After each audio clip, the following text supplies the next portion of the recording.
Compare and ratio के questions को देखते हैं। फर्स्ट क्वेश्चन कह रहा है निम्नलिखित में कौन सा कथन सत्य है बताइए। अब इस तरह के क्वेश्चंस को यदि सॉल्व करना हो तब कैसे करोगे? आप सिंपली मल्टीप्लाई कर दो, 5 7 35 11 5 55 और बीच में जो साइन है आप वो साइन लिख दो, बीच में साइन जो भी है वो लिख दो। 9 5 45 और 8 9 72 और बीच में जो साइन है वैसे ही लिख दो। अब ये तो दोनों गलत है ना, क्योंकि 35 छोटा ही है 55 से और ये बड़ा साइन दे रहा है, इसलिए ये भी गलत है, ये भी गलत है, ये सही है। तो सिर्फ एक ऑप्शन सही है, ऑप्शन थर्ड। नेक्स्ट क्या कह रहा है? कह रहा है निम्नलिखित दिए गए भिन्नों में से सबसे बड़े और सबसे छोटे के बीच का अंतर बताओ। ऑप्शंस में देखो नीचे डिनोमिनेटर में हर जगह 56 56 दिया है, हर जगह क्या दिया है 56 56। तो एक बार चेक कर लेते हैं। 7 से 56 वैसे यही होगा 5/7 और 3/8 और इसका डिफरेंस पूछ रहा है तो डिफरेंस ये हो गया 7 56 56, 8 5 40 और 3 21 19/56। अब ये तो हो गया कि फटाक से आपने डिनोमिनेटर में चूंकि 56 है इसको सॉल्व करके देख लिया कि क्या है। अब किसी को नहीं पता हो तो फिर वो निकाल लेना। 1/11 क्या होता है? 9.09, ठीक है, परसेंट होता है। 1/11 9.09% होता है। तो 5/11 क्या हो गया? 45% हो गया। 5/11 क्या हो गया? 45% हो गया ना, 45.45। तो 45.45 हो गया, तो ऑलमोस्ट 45 के लमसम में हो गया। 1/7 क्या होता है? 14.28%, और जब 5 से मल्टीप्लाई करोगे तो 71 के लमसम में चला जाएगा, क्योंकि 0.28 क्या है? 14.28। इसमें 5 से मल्टीप्लाई करोगे तो 14 5 70 और 28 है ना, 0.28 है तो 20 25 100 एक बढ़ जाएगा। 1/8 क्या होता है? 37.5। 3/8 ना, 3/8 की वैल्यू क्या होती है? 37.5%। ये भी याद रखना, 12.5% होती है 1/8 की वैल्यू।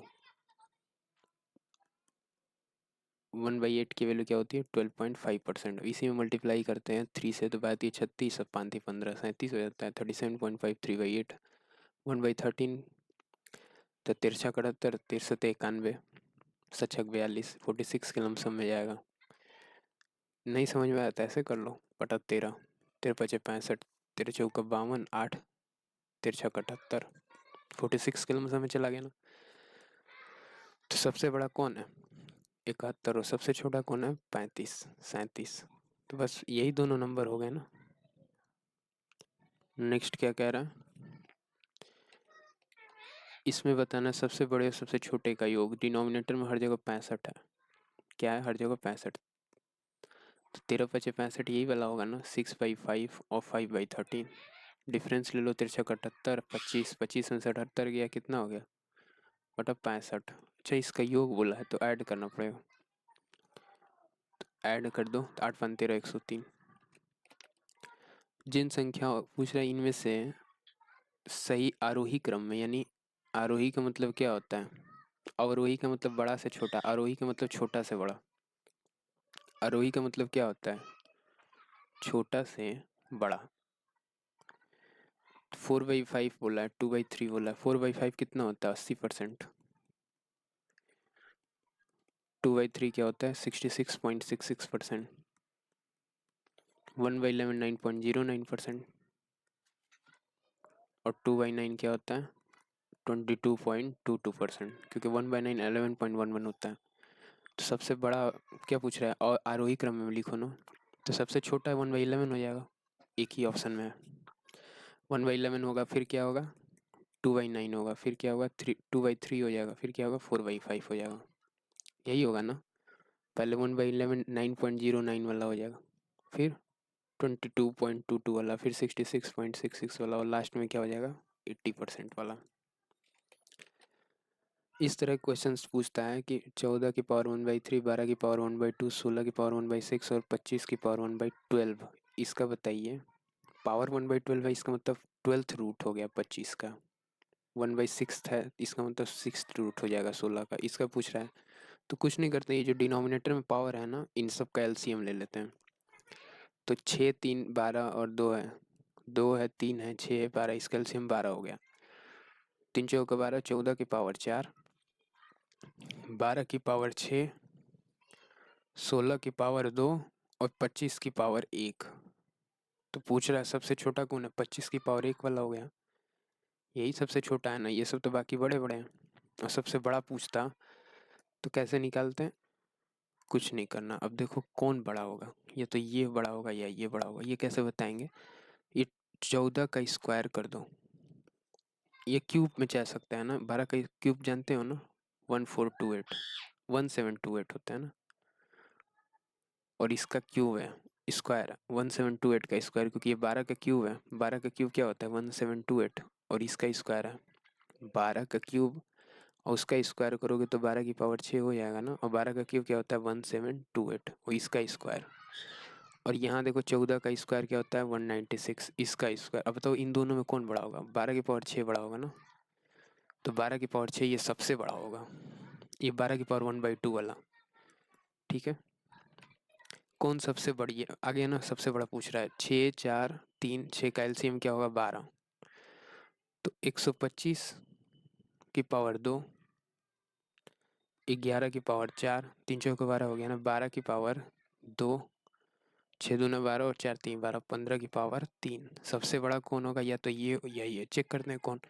ये 125 का स्क्वायर है, ये कितना है 121 का स्क्वायर, 11 का स्क्वायर 121 होता है, सबसे बड़ा ये 125 किस में है, ये सबसे बड़ा ये होगा। 15 का क्यूब जानते ही उतना बड़ा नहीं जाएगा। Which of the following is true, 1/12 का क्यूब रूट, 1/4 की पावर 29, मतलब 4 पावर में 1/4 हो जाएगा, ये 1/5 अंडर रूट में है। तो अब यहाँ पे एक कॉन्सेप्ट दिमाग में आता है, आप देखिए ध्यान से, क्या 1/2 और 2/3, इसमें कौन बड़ा है। 1/2 क्या होता है 50% होता है, 2/3 क्या होता है 66.66% होता है, तो सब बड़ा ये है ना। लेकिन जब आप इसको रिवर्स कर देंगे, 1/1/2 कर देंगे, और 1/1/2/3 कर देंगे 1 में, तो साइन ये जो इधर है ना ये इधर हो जाएगा, क्योंकि इधर 2 हो जाएगा, इधर 3/2 हो जाएगा, और 2 बड़ा है ना 3/2 से। बस यही चीज़ दिमाग में रखना कि साइन जब डिनोमिनेटर में जाता है 1/, में करोगे तो चेंज हो जाता है। तो कुछ नहीं, 12 का क्यूब रूट है ना, और क्या है 29 की पावर 4 है, इसको लिख सकते हो 1/4, इसको लिख सकते हो 1/3, और इसको लिख सकते हो 5 की पावर 1/2। एलसीएम क्या हो गया 12, तो 12 की पावर 4, 3 चौक 12, 29 की पावर 3, और 5 की पावर 6। 12 की पावर 4, 3 चौक 12, 29 की पावर 3 और 5 की पावर 6। अब कैसे सेम करें तीनों को तो देखो 12 का स्क्वायर करोगे तो 144, और इसका स्क्वायर है ये 5 का, अगर स्क्वायर करेंगे क्यूब करेंगे तो 125 हो जाएगा, 5 5 25 5 125, उसका स्क्वायर है। इन दोनों में कौन बड़ा है, ये सबसे बड़ा है, और सबसे छोटा ये होगा, क्योंकि 29 गुणे 29 क्या हो जाएगा 529, 576 625 729, 841 होता है ना, 841 मल्टीप्लाई बाई 29, और यहाँ 103 डिजिट का नंबर है, अब 3 डिजिट के नंबर में 3 डिजिट के नंबर से करना है, तो सबसे छोटा तो ये हो गया, सबसे छोटा ये हो गया, और सबसे बड़ा कौन हो गया, ये हो गया, बीच का नंबर ये हो गया। अब बस जब डिनोमिनेटर में जाएगा तो यही सबसे छोटा हो जाएगा, जहाँ डिनोमिनेटर में जाएगा तो ये सबसे छोटा हो जाएगा, उल्टा हो जाएगा। तो सबसे छोटा क्या होगा 1/12, इसको हम आरोही क्रम में लिख दे रहे हैं। उसके बड़ा, उससे बड़ा क्या होगा, ये जो सबसे छोटा है ना ये सबसे बड़ा होगा, 1/29 की पावर जो 4 है ये सबसे बड़ा होगा, और बीच में क्या था √5, यही सीक्वेंस बनेगा, चेक कर लो। √5 और फिर ये है, ठीक है। नेक्स्ट क्या कह रहा है, ये क्वेश्चन में बताना है कौन सा कथन सही है, ये वही क्वेश्चन है क्या, आई थिंक नहीं। 12 की पावर 1/2, 16 की पावर 1/3, ये हर बार नहीं लिखवा रहे हैं, सिर्फ एक बार लिखवाएंगे। अब 24 की पावर 1/4, एलसीएम लो तो 12 की पावर 6, 16 की पावर 4, क्योंकि 12 एलसीएम हो जाएगा ना, अब 24 की पावर 3। अब देखो यहाँ 3 है, तो ये तो सबसे छोटा होगा, क्योंकि 24 का स्क्वायर क्या होता है 576, और इसमें 24 से मल्टीप्लाई करना है। 16 का स्क्वायर क्या होता है 15 का स्क्वायर 225 256, इसका स्क्वायर है। और 12 का स्क्वायर या फिर 12 का क्यूब क्या होगा 1728, और इसका स्क्वायर। अब तो सबसे बड़ा कौन है, ये सबसे बड़ा है ना, क्योंकि ये नंबर और ये नंबर, इन दोनों में सबसे बड़ा कौन होगा, ये होगा, क्योंकि ये 3 डिजिट नंबर में 3 डिजिट नंबर से मल्टीप्लाई करना है। और यहाँ 3 डिजिट नंबर में नहीं समझ में आया कि सर यहाँ तो देखो इसका डबल कर दो, तो 6 6 12 5 5 10 1 11 2 2 4 1 5 512 हो गया ना ये। और गुड़े इसका एक बार और आधा किए हैं, 2 ले लिए इसमें, 2 1 में 2 2 दूनी के 4 2 7 2 8 16। तो अब ये वाला नंबर से ये वाला नंबर बड़ा ही होगा ना, इसका और इसका कंपेयर किया जा रहा था इन दोनों का। तो फर्स्ट पे ये आएगा, सेकंड पे ये आएगा, थर्ड पे ये आएगा। क्या पूछा है, कौन सा स्टेटमेंट सही है, तो बस फर्स्ट पे ये हो गया, फिर सेकंड पे क्या हो गया 16 की पावर 1/4, फिर 3 1/3 है ना, और थर्ड पे क्या हो गया 24 की पावर 1/4। ये सीक्वेंस बन गया, first option I think. Next उसी तरह दूसरा देख लो, ये नंबर कह रहा है इसमें क्या जोड़ा जाए, 2 3 30 और 35, इसमें क्या जोड़ा जाए कि प्राप्त संख्याएं समानुपात में हो। x मान लो जोड़ा जा रहा है, तो प्राप्त संख्या क्या है समानुपात में हो रही है, तो x+7 और x-2 का मध्यानुपाती बताओ। मध्यानुपाती क्या होता है, इन दोनों का अंडर रूट हो जाएगा। ये दो नंबर्स का मध्यानुपाती बोला है ना, इनका अंडर रूट हो जाएगा। तो कैसे करते हैं, इसका डिफरेंस क्या हो गया 1, इसका डिफरेंस क्या हो गया 5, 5 का मल्टीप्लाई करो 2 से 10, और 1 का मल्टीप्लाई करो 30 में, और इसका मॉडुलस लेना होता है, तो ये 20 हो गया ना। 20 को 5/4 में ब्रेक करोगे 20 हो गया। चलो x की वैल्यू क्या होगी 20 और 7 7 5 4 में ब्रेक करते हैं ना इसको, नहीं नहीं इसके डिफरेंस से घटाते हैं। पहले हमने क्या किया, इसका डिफरेंस लिया इन दोनों का, फिर मैंने किया इन दोनों का डिफरेंस लिया, क्या निकल गया जो भी नंबर आया उसका इस वाले नंबर में, इसके फर्स्ट नंबर से, इस पेयर के फर्स्ट नंबर से और इस पेयर के फर्स्ट नंबर से गुणा कर दिया। 5 दूनी 10 और 30 धाम का 30, ठीक है।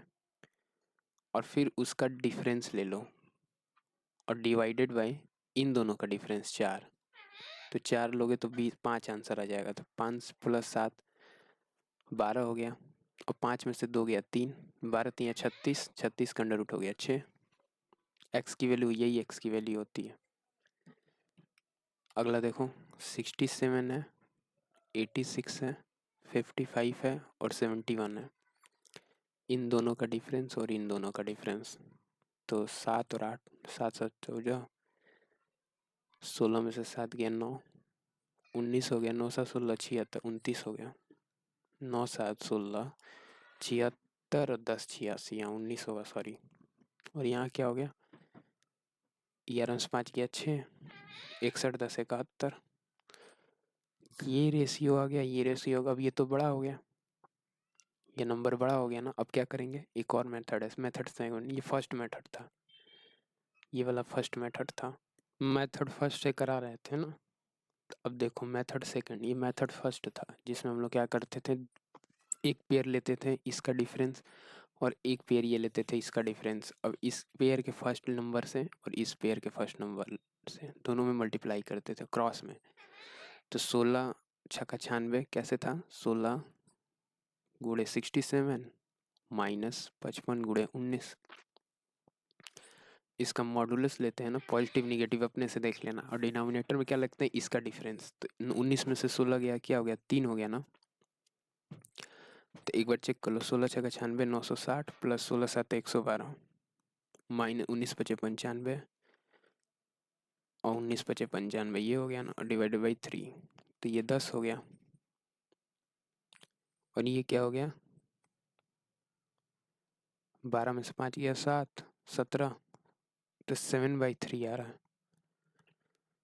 तो क्या आ गया 7 हो गया ना इसका डिफरेंस, और डिनोमिनेटर में 3 है, यही क्या वैल्यू हो गई, यही x की वैल्यू हो गई। अब यहाँ रखोगे तो 9 में से 7 गया 2, और यहाँ 7/3 - 1, तो 3 एक में 3, 7 में से 3 गई 4, 4/3, तो ये तो डिनोमिनेटर में आ गया 3, कुछ गड़बड़ है। अच्छा, x की वैल्यू जब यहाँ रखे हो तो 4/3 हो गया था, यहाँ जब 3 रखे थे तो 7 - 9, 2 -2 हो गया था। अब इस मेथड से तो नहीं हो रहा, तो जब यहाँ से फर्स्ट मेथड से नहीं हो रहा है, कुछ कहीं गड़बड़ हो रहा होगा, देख लेना। ऑल्दो मैंने तो मल्टीप्लाई सही किया है 16 छक्का 96, फिर भी तुम लोग फर्स्ट मेथड से देख लेना, यहाँ सेकंड मेथड लगेगा। सेकंड मेथड क्या है, नंबर लिख लो पहले 67, 86, 55 और 71, इसका गैप कितना का था।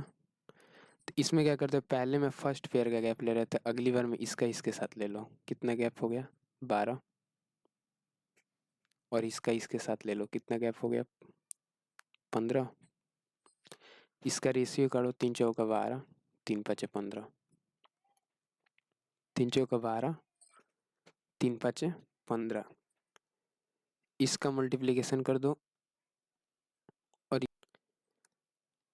अब देखो ये तो समझ में आ गया, इतना तो कंफर्म है कि सबको कि इसका हमने लिया है इसके साथ, और इसका गैप लिया है इसके साथ, ये तो सबको समझ में आ गया होगा। ठीक, अब क्या करते हैं, फिर गैप लेके मैंने क्या किया, रेशियो काट दिया। ये वाला गैप तुम इस नंबर से लिए हो ना, तो ये नंबर याद रखना, बस ये नंबर याद रखना। अब क्या करना है, अब इसका गैप लो इसके साथ, अलग कलर से बता दे रहे हैं, इसका गैप किसके साथ लेना है, 86 के साथ, 86 के साथ लेना है। क्यों क्यों 86 के साथ लेना है, क्योंकि इस पेयर का भी फर्स्ट नंबर यही है, और इस पेयर का भी फर्स्ट नंबर क्या है, यही है ना, यहीं से शुरू हो रहा है ना, यहाँ जा रहा है, और ये यहाँ से शुरू हो रहा है, कहाँ जा रहा है, यहाँ जा रहा है, दोनों का टेल का गैप कितना है 19 का। तो कुछ नहीं करना है, 19 चौक 76, कुछ नहीं करना है, 19 में 4 से मल्टीप्लाई कर दो 76, कैसे आया 19 × 4, ये जो रेशियो है ना फर्स्ट पेयर से जो निकला है, इसको LHS मान लो, ऐसे बना लेते हैं इसको LHS, ये LHS पोर्शन हो गया जिसमें 2 पेयर है, LHS, ठीक है, और ये हो गया RHS। तो LHS के पेयर में क्या किए थे, इसका ऑड नंबर आप पेयर के साथ पहले का तीसरे के साथ गैप लिए थे 12 आ रहा था, दूसरे का चौथे के साथ लिए थे 15 आ रहा था, गैप का रेशियो कर दिए 4:5 हो गया। अब कुछ नहीं करना है, LHS के दोनों नंबर्स का डिफरेंस ले लो, ये हो गया 76, और इसका घटा दो 67 में से, क्या आंसर आ गया 9 7 16, 9 हो गया ना, यही आंसर होगा, एक्स की वैल्यू होगी यही। अब बस वैल्यू रख दो यहाँ पे, तो 9 3 27 में से 9 गया, 9 8 17 18 हो गया ना, और 9 में से गया 8, 18 8 144, 12 आंसर हो गया। क्या स्टेप्स था, स्टेप लिखवा लो। स्टेप फर्स्ट, स्टेप्स में क्या है, पहले देखो N1 LHS RHS में ब्रेक कर लेना है, उसके बाद LHS RHS बनाओ, फिर सेकंड में N1 N2, N1 and N3 और N2 और N4 का अंतर ले लेना है, अंतर लेकर उसका रेशियो ले लेना है। रेशियो लेने के बाद जो रेशियो का सेकंड रेशियो होगा, इससे कोई मतलब नहीं है, जैसे A:B आया था ना, ऊपर में देखो क्या आया था 4:5 आया था, तो 5 से तो कोई मतलब नहीं था ना, 4 का मतलब था, क्योंकि इसका मल्टीप्लिकेशन किया गया N1 और N2 के डिफरेंस से, और उसको N1 में से माइनस किया गया, यही ना, तो इसका N1 - N2 के डिफरेंस से मल्टीप्लाई करके N1 में से माइनस कर लेना, एक दो बार इस पे क्वेश्चन सॉल्व करना, आंसर आ जाएगा, वही x की वैल्यू होगी। अगला, ये भी वही है, एक बार ट्राई करते हैं इसको, सेकंड मेथड से 80, इसका डिफरेंस लिए तो क्या हो गया 39, 4 ऐड करोगे तो 20 कर दोगे तो 30 कर दोगे तो 59, और इसका गैप कितना हो गया 32 और 8 40, और 40 80, 17 दूना 34, 24 दूना 48। अब इसी से मतलब है, और इससे मतलब है और इससे मतलब है। इसका गैप कितना है, इन दोनों का गैप 7 5 12 7 का है ना, 17 7 119 हो गया ना। इसमें से 25 माइनस कर दो, यही होगी एक्स की वैल्यू। तो एक्स की वैल्यू क्या आ रही है, 9 में से 5 गया 4, 11 में से 2 गया 8, 9 2 11, ये हो गया एक्स की वैल्यू। तो पूछा है 94 में 3 से मल्टीप्लाई करना, 3 9 27, 270 प्लस 3 चौका 12 और 1, मध्यानुपाती पूछा है ना, गुड़े 9 5 45 प्लस 5 चौका 20 माइनस 4, तो 16 हो गया ना, 466 हो गया। और ये कितना हो गया, 12 एक 13, 283, 283 हो गया था ना। ये कितना हुआ था, 5 9 45, 5 चौका 20 माइनस 4, तो 16 हो रहा था ना, ऐड किए थे तो 446 हो रहा था, 466, क्या हो रहा था, 466। अब किसी बच्चे ने ऐसे सॉल्व किया होगा तो उसे कॉन्सेप्ट नहीं समझ में आया तो गलत हो गया। देखो एक बच्चे ने पूछा भी है कमेंट में, सर ऐसा क्यों कर रहे हैं, तो इसका मेन रीज़न क्या है कि n1 माइनस n2 क्यों किया गया और a से क्यों मल्टीप्लाई किया गया। देखो जब यहाँ गैप लिया गया था 4:5 का, तो 4 जब हमने फर्स्ट का थर्ड के साथ निकाला था, सेकंड का फोर्थ के साथ, तो गैप कितने का निकला था, 4:5। इसके बीच कितने का गैप है, 1 का गैप है, लेकिन इसके बीच का गैप कितने का है, 19 का गैप है। तो इसमें 19 से मल्टीप्लाई करना था, इसमें 1 का गैप है ना, तो इसमें मल्टीप्लाई करोगे 19 से, तो वही 1976 किया गया था ये वाले क्वेश्चन में। गैप कितने का है यहाँ पे, 24 में से 7 गया, कितने का गैप हो गया, 7 7 14, 17 में से 24 का गैप कितने का निकल रहा है, रेशियो काटे पहले फर्स्ट का थर्ड के साथ, सेकंड का फोर्थ के साथ, उसके बाद हमने गैप लिया ना, तो गैप लोगे 17 में से 24 गया, 17:24 आ रहा है ना। इसका गैप कितने का है, 7 का है। यहाँ भी फर्स्ट और सेकंड नंबर का गैप कितने का है, 7 का है। तो कुछ नहीं, आंसर क्या होगा, इसको घटाना था हम लोग को। हम लोग उसमें क्या कर रहे थे, रेशियो में मल्टीप्लाई कर ले रहे थे ना, 19 चौक 76, तब घटा रहे थे। अब यहाँ तो गैप सेम है, यहाँ गैप नहीं था तो इसमें 19 से मल्टीप्लाई करना था, तो इसलिए यहाँ भी किया गया था। यहाँ तो 7 7 का गैप आ गया ना, बस 25 में 60 17 गया, कितना हो गया, 9 8 हो गया ना। तो 8 तरीके 24 एक 25, 8 5 40 में से 4 गया 36, 25 और 36 कैल्शियम है, मल्टीप्लिकेशन का अंडर रूट है, तो 5 6 30, 30 आंसर। ये मेथड है, ठीक है। नेक्स्ट इसमें भी वही है, 58 75 79 103। फर्स्ट मेथड से एक बार करते हैं, इसका गैप लिए तो कितना हो गया, 15 में 60 गया, 7 17 हो गया ना, 8 और 7 65 10 50, इसका गैप कितना हो गया, 13 में से 9 गया 4 और 9 में से 7 गया 2। अब इसका मल्टीप्लाई करोगे इससे, इसका मल्टीप्लाई करोगे इससे, बड़ा हो जाएगा ना, इसलिए ये मेथड नहीं काम आएगा। छोटे नंबर्स पे फर्स्ट मेथड लगाना, इसका मल्टी गैप लेते हैं थर्ड के साथ, सेकंड का गैप लेते हैं फोर्थ के साथ, तो 75 25 100 और 3 28 हो गया ना। और यहाँ क्या हो गया, गया 1, 59 9 में से 8 गया 1, 7 में से 5 गया 2 21, 17 के 21, 7 चौक 28, 3:4। इसका गैप 1 है, लेकिन इसका गैप क्या है, कलर चेंज करके लिखो, इसका गैप क्या है, 75 में जब गैप लियो 58 का, तो क्या आया गैप, 8 7 15 65 और 10 17 आया ना, तो इसमें भी 17 से मल्टीप्लाई होगा, तो 17 3 51, इस पूरे में 17 से मल्टीप्लाई होता है, इसका तो मतलब नहीं, 17 3 51, 51 में से 58 माइनस करते हैं ना, इस वाले नंबर को माइनस करते हैं, तो क्या हो गया 7। तो 7 2 9 हो गया, 17 21 में से 5 गया 16। इसका मल्टीप्लिकेशन क्या हो गया, 3 और 4 12 आंसर। तो ये होगा, यही एक्स की वैल्यू आती है ना। तो यही लास्ट क्वेश्चन था, और क्वेश्चंस को भी ट्राई करना, ठीक है। नेक्स्ट सेशन मिलेंगे।